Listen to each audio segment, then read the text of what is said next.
warahmatullahi wabarakatuh.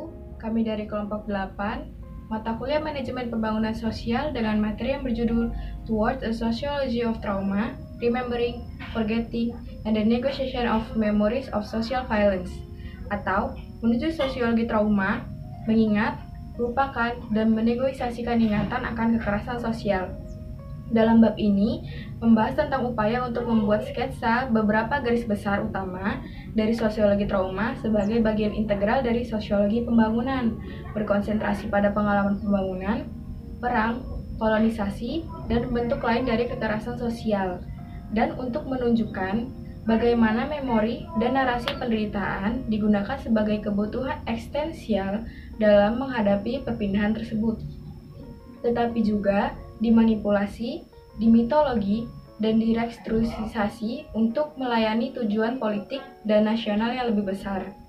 Di materi ini, secara sosiologi, hubungan antara memori, melupakan, mitologi, dan merundingkan kekerasan sosial, yaitu sebagai proses sosial. Artinya, cara masyarakat mengabdi dan menekankan dan mau tidak mau mengedit kenangan kolektif mereka dari kekerasan atau penderitaan dari kekerasan orang lain. Sebagian besar masyarakat telah mengenali bentuk-bentuk peringatan atau situasi ekstrim lainnya dari kekerasan sosial yang dialami. Bukti fisik dari peringatan, contohnya monumen, patung, dan lain-lain. Masih banyak sisa dari bukti fisik tersebut, peringatan peristiwa kekerasan sosial, tetapi masyarakat jarang prihatin dengan penyebab peristiwa yang mereka alami. Penderitaan, kehancuran rumah, kematian anggota keluarga, dan hilangnya harta benda, harapan bahkan masa depan yang akan menyertai kehidupan normal yang tidak terguncang oleh konflik dan kekerasan. Seperti yang dinyatakan Kak Alital dalam studi literatur trauma, apa yang terjadi jika kisah orang yang selamat diceritakan kembali oleh seorang penulis yang bukan penyintas? Bagaimana cerita para penyintas diadaptasi agar sesuai dan kemudian terkandung dalam struktur dominan wacana budaya dan politik? Jawabannya sendiri adalah bahwa peristiwa traumatis ditulis dan ditulis ulang hingga menjadi terkodifikasi dan bentuk naratif secara bertahap menggantikan konten sebagai fokus perhatian. Misalnya, Holocaust telah menjadi sebuah metonim bukan untuk rangkaian peristiwa aktual yang terjadi di Jerman dan wilayah penduduk sebelum dan selama Perang Dunia Kedua, tetapi untuk serangkaian simbol yang mencerminkan kodifikasi formal pengalaman tersebut. Jadi meskipun memori adalah kategori kunci di sini, demikian juga pelupa dan penghapus aktif sejarah. Tentu saja situasi politik dan budaya komunitas penyintas ini sangat penting di sini. Sementara orang-orang Yahudi di Amerika Serikat yang sekarang terdiri dari lobi yang kuat dan kaya dengan tingkat pendidikan di atas rata-rata dapat menjaga ingatan tentang Holocaust. Identitas biasanya dirubah tidak hanya untuk orang yang selamat dari kekerasan ekstrim saja, akan tetapi juga bagi mereka yang setelah itu bermasalah dengan psikisnya. Upaya yang paling penting untuk mengatasi trauma kekerasan sosial telah menjadi Komisi Kebenaran dan Rekonsiliasi yang telah dibentuk di Afrika Selatan pasca apartheid dan di tempat lainnya. Biasanya dalam suatu kasus sering terjadi rekonsiliasi dan restitusi yang asli, sementara yang lain akan diberikan kartasis kepada pelaku atau korban. Menurut metode psikologi, kartasis diberikan untuk menghilangkan beban mental seseorang dan menghilangkan ingatan traumatisnya sehingga korban atau pelaku dapat menceritakan traumatisnya dengan leluasa. Biasanya kartasis diberikan kepada pelaku atau korban untuk membangun jembatan antara mereka dan korban mereka, atau antara pelaku dengan korban. Dalam pendekatan kekerasan sosial, kita perlu memasukkan file dimensi interpretatif yang mempertahankan sentralitas subjektivitas, intersubjektivitas, dan refleksivitas di masa kondisi dan emosi tubuh diri korban. Masalah pembentukan dan pemeliharaan identitas mereka semuanya dikemas menjadi satu. Lalu, menurut Arendt, 1970, kekerasan sosial itu mungkin makin ditanggung oleh gagasan-gagasan yang muncul dalam sosiologi dan antropologi biologis, di mana Arendt melihat sebuah kekerasan itu sebagai bagian dari integral dari sifat manusia, terutama dengan kekuasaan dan gagasan bahwa perang itu berkaitan dengan esensi negara. Dan adanya dorongan posisi dari Arendt tidak hanya menggambarkan atau mendokumentasikan keberadaan dan menyebarkan kekerasan sosial setelah kebakaran pada global akhir. Pemahaman kekerasan ini melibatkan beberapa tingkatan yang saling berinteraksi. Banyak beberapa kasus kekerasan yang mungkin tidak seperti dalam perang, tetapi seperti di dalam pembangunan yang tidak benar, seperti contohnya dalam yang ada di Veles, Brazil, yang dipelajari oleh Nancy Scheper-Hughes, di mana suatu kebrutalan kehidupan sehari-hari bukan hanya konsekuensi dari kejahatan, tetapi obat-obatan dan juga fasilitas kesehatan yang buruk atau bahkan tidak ada, kurangnya akses ke pendidikan, kejahatan laki-laki, dan kemiskinan. Kemudian ada antropologi ingatan dan antropologi penderitaan. Di daerah yang dipelajari oleh Bucks, pemusuhan dimulai pada pertengahan abad ke-16 di bawah dominasi kerajaan Ottoman dalam desa besar Zitom yang sebagian besar penduduknya muslim dan menguasai daerah sekitarnya melalui pengumpulan upeti dan meminta bayaran tol pada pelalu lintas. Dalam runtuhnya kekaisaran Ottoman pada abad ke-18, Montenegro menangkap Zitom lalu membunuh dan mengasingkan penduduk muslim dan memprovokasi antar kelompok. Permusuhan pahit yang diciptakan pada saat itu tetap masih hidup hingga diingatan dan kemudian dipicu oleh kekejaman Perang Dunia Kedua, termasuk pembantaian massal penduduk Zitom dan kebijakan selanjutnya di bawah rezim Tito hingga akhir 1960-an. Selanjutnya, semua keluarga Kroasia yang memiliki keterkaitan dengan gerakan UTASA harus membayar apa yang disebut dengan utang perang, yang kemudian penghinaan yang berlanjut bahkan lebih dari itu. Kroasia dipaksa untuk mengerjakan monumen Chetnik di Surmanci. Kenangan ini terus hidup bahkan setelah jatuhnya kendali resmi Serbia pada tahun 1992 dan ledakan ekonomi yang diakibatkan oleh penampakan Maria di desa Mudjegerje. Teori kebudayaan, pengembangan, dan sosial. Bucks menyarankan teori etnis konvensional gagal menjelaskan jenis fenomena ini. Jelas bahwa ini hanya satu dari banyak kemungkinan model untuk membuat konsep dan mengalami perbedaan budaya dan persamaan. Karena orang yang berbeda memiliki pengertian dan gagasan yang berbeda pula. Situasi yang sama akrabnya dengan banyak orang adalah situasi pembangunan. Situs ritual secara alami menjadi lokasi di drama ketergantungan dan dominasi mana yang dimainkan. Dalam kasus ini, pihak dominator Serbia dan Kroasia.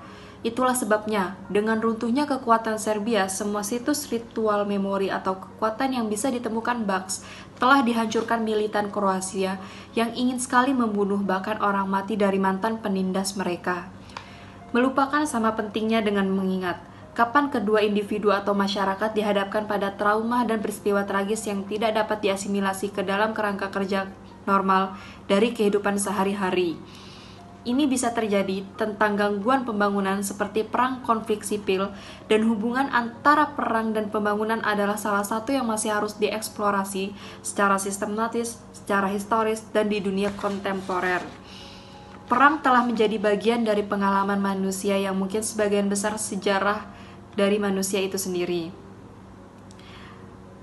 Kekerasan ini termasuk pemindahan sosial, bahwa mensyaratkan kehancuran budaya dan bahasa. Informan Siva Kumar lainnya memberikan variasi dari cerita yang sama.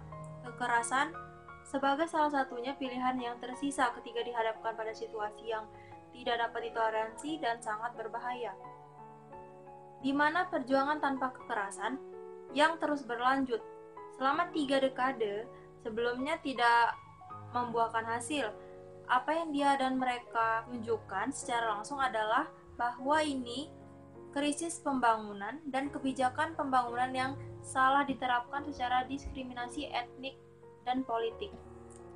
Citra sosial tradisional orang Tamil adalah konservatif, sadar akan keamanan, religius, dan berorientasi pada pendidikan. Kerusuhan anti-Tamil yang ganas pada tahun 1983 secara radikal mengubah sikap ini. Peristiwa itu adalah trauma kolektif yang memicu respon kekerasan.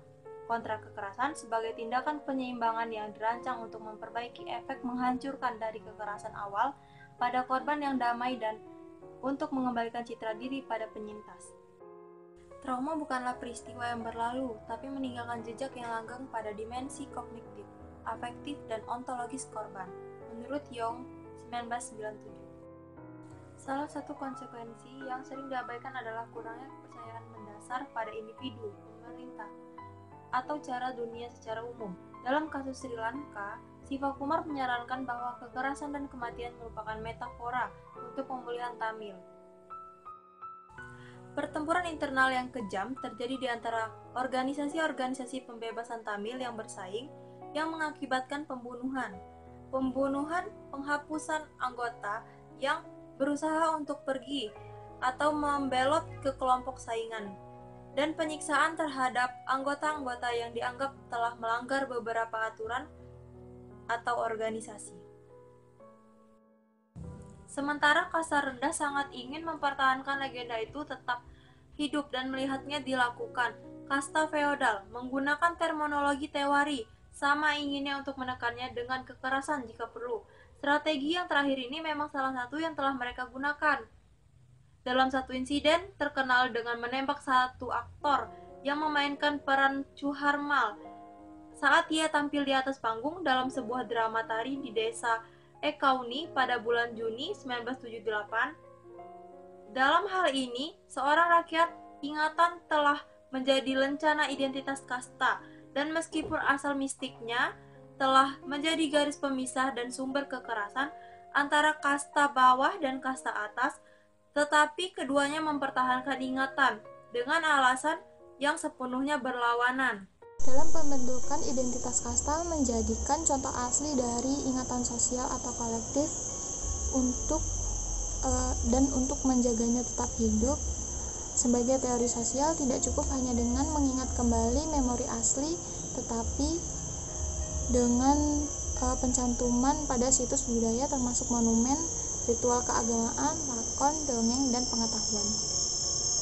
Walaupun terkadang elit global ingin menghapus, struktur ingatan di Bihar sangat ditentukan oleh lokasi sosial para pelaku. Lalu teori mengungkapkan sejarah panjang penaklukan dan diskriminasi serta aspirasi mereka yang berkembang. Kegelisahan dan ketegasan dalam menghadapi kelompok kasta atas keengganan untuk melepas kekuasaan dan hak istimewa mereka menjelaskan kekerasan di Bihar sampai batas waktu tertentu. Di tempat yang sangat beragam, kita melihat mekanisme yang sangat mirip bekerja untuk menegosiasikan antarmuka antar kekerasan sosial dan ingatan sosial. Konflik kepentingan antar mereka yang agendanya adalah untuk menjaga ketenangan hidup dari kekerasan sosial dan ketidakadilan. Mereka yang menekankan atau menghilangkan kenangan itu. Berbeda secara radikal versi Serbia dan Kroasia, legenda Chuharmal yang beredar di Bihar dimiliki oleh kelompok kasta Rubeda. Dalam studi tentang peringatan pengeboman Hiroshima di Sayoneyama mengilustrasikan ingatan bagaimana ingatan perang atau situasi peristiwa traumatis yang luar biasa dalam konteks peperangan telah menghasilkan kerugian yang kompleks. Secara struktural, masalah dalam berbagai kasus perang saudara, perang internasional, dan keterbelakangan ini serupa. Jika Hiroshima dan kem kematian Nazi sekarang dilihat sebagai simbol universal dari penderitaan sosial, dan ritual rakyat di desa Bihar sebagai ritual yang sangat terlokalisasi. Keduanya memiliki karakteristik formal yang sangat mirip, termasuk penolakan terhadap penghapusan ingatan dan politisasi yang intens. Kemudian Weren menyebutkan formasi kekerasan yang heterogen dalam skala global, terutama konvergensi bentuk-bentuk kekerasan, lintas budaya dan dimensi dan konsekuensi sosial dan politik. Rezim kolonial dan neokolonial, globalisasi dibentuk dan diberi makan oleh kapitalisme predator. kekerasan kronis yang menyertai negara yang lemah atau gagal, dan sifat zona perbatasan yang tidak stabil. Bentuk-bentuk skala besar ini tercermin dalam konsekuensi sosiologis dan budaya, yaitu kaburnya garis antar militer dan sipil, hilangnya kepercayaan dalam kelompok seseorang dan terhadap kelompok sekitarnya, oportunisme dan siklus. Menuju sosiologi trauma, ketidakpastian dan ketidakamanan dan fakta bahwa kekerasan endemik merusak moralitas dan komunitas. Bercampur dengan ini adalah pola kompleks sejarah, kolonial, perpindahan penduduk, masalah tanah, bentuk-bentuk neoliberal globalisasi, identitas dan politik gender, etnisitas dan efek tidak pasti dari operasi penjaga perdamaian, intervensi kemanusiaan, dan rekonsiliasi serta rekonstruksi pasca konflik. Semakin meningkatkan ketidakamanan kronis dalam kehidupan sehari-hari ketika kecaman, penghilangan, dan penyiksaan menjadi latar belakang kehidupan sehari-hari dihayati, di mana tidak ada batasan yang jelas antara pendapat pribadi dan bid'ah politik, dan di mana tidak ada masyarakat sipil yang nyata terpisah dari negara. Semua karakteristik ini adalah ciri khas dari negara berkembang, dan manifestasinya yang lebih ekstrim dalam campuran pembangunan yang dipimpin kapitalis, kekerasan negara, korupsi, dan kronisme, serta kejahatan beberapa masyarakat berkembang di Amerika Tengah, Amerika Latin, Afrika, Asia Tenggara, dan bagian lainnya. Selanjutnya mengenai budaya, pembangunan, dan teori sosial. Dalam beberapa bentuk globalisasi, persaingan sumber daya, kegagalan negara-negara pasca kolonial, korupsi, kronisme, dan konflik etnis, faktor-faktor yang telah menyebabkan negara-negara kaya seperti Zimbabwe, Burma, atau Filipina tenggelam di bagian bawah semua daftar indikator pembangunan konvensional. Implikasi kedua adalah semakin menonjolnya bahasa hak asasi manusia dalam menilai kemajuan pembangunan, bantuan, dan penanggulangan kekerasan sosial. Sementara banyak aktivis sekarang menggunakan bahasa ini seperti yang berlaku saat ini, Deklarasi Universal Hak Asasi Manusia UDHR tidak sepenuhnya komprehensif, terutama ketika diterapkan pada pelanggaran yang timbul dari kebijakan pembangunan yang tidak dipahami dan diterapkan secara demokratis.